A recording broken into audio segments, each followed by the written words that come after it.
السلام علیکم ورحمۃ اللہ وبرکاتہ۔ معزز سامعین، آج کا ہمارا سبق ہے سورہ بقرہ کی آیت نمبر 70 اور 71، جس کا ہم لفظی معنی اور مفہوم سمجھنے کی کوشش کریں گے۔ اعوذ باللہ من الشیطان الرجیم۔ قالوا، تو وہ کہنے لگے، ادعو، دعا کر، لنا، ہمارے لیے، ربا کا، اپنے رب سے، یبین لنا، بیان کرے ہمارے لیے، ماہیا، کیسے ہو، یعنی کہ کیسی ہو گائے، ان البقرہ، بے شک گائے، تشابہ، متشبہ ہو گئی ہے، علینا، ہم پر، وَإِنَّا، اور بے شک ہم، انشاءاللہ، اگر چاہا اللہ تعالیٰ نے، لمہتدون، البتہ ہدایت پانے والوں میں سے ہو جائیں گے۔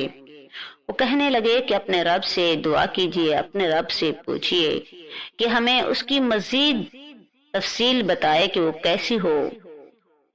گائے تو بہت سی ہیں لیکن ہم پر متشبہ ہو گئی ہے، ہمیں پتہ نہیں چل رہا، اور اگر اللہ نے چاہا تو ہم یہ کام کر ڈالیں گے، ہماری نیت ٹھیک ہے، کام کرنے والی ہے۔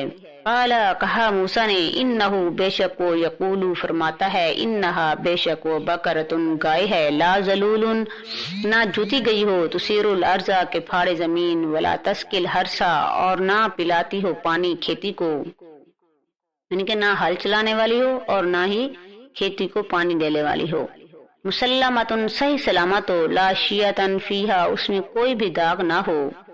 قالو، تو وہ کہنے لگے، الآن، اب، جئتا، تو لایا، بالحق کی، حق کو، حق واضح کر دیا تو نے، فذبحوہا، پس انہوں نے ذبح کیا اس کو، وما کادوا یفعلون، اور نہیں تھا قریب کہ وہ کرتے۔ اس آیت مبارکہ سے ہمیں، اس واقعے کی ان آیات سے ہمیں ایک تو یہ پتہ چلتا ہے کہ جو بھی کام کرنا ہو ہمیں اللہ تعالیٰ کی مشیت کو شامل حال رکھنا چاہیے، یعنی کہ ہمیں انشاءاللہ ضرور پڑھنا چاہیے، اس سے کام آسان ہو جاتا ہے اور اللہ تعالیٰ کی مدد شامل حال ہو جاتی ہے۔ ان آیات کو پڑھ کر سمجھ کر ہمیں بھی ان پر عمل کرنے کی کوشش کرنی چاہیے، کیونکہ جب تک ہم عمل نہیں کریں گے تب تک ہمیں کوئی ثواب، کوئی اجر نہیں ملے گا۔ اجر اور ثواب اصل میں عمل کرنے کے بعد ہی ملتا ہے۔ السلام علیکم ورحمۃ اللہ وبرکاتہ۔